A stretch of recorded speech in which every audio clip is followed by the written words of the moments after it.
Hello everyone, I am Rainfallen, and in case you somehow can't tell by the sound of my voice, I am a teenage girl. Unless you think I'm a 45-year-old man from Canada, then go ahead, you're not wrong. And as I was sitting in my desk doing what teenage girls do, I'm gonna become a politician, I came to the sudden realization that I must become Technoblade. And I am going to do it in 3 steps, so that we all can become Technoblade equally.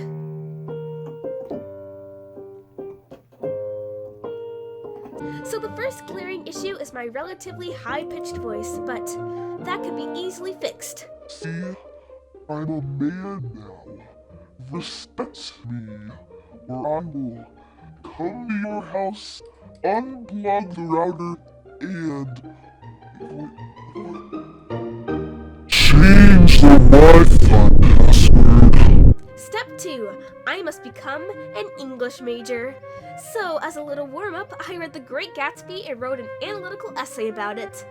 Off the top of my head, of course. And finally, the most important step, I must get good at mercilessly slaughtering my enemies. So I took to Sun Tzu for some research. Yes, the art of war. Grabbed my knife and my mouse and diamond sword, of course. Whew, awkward slip of the tongue.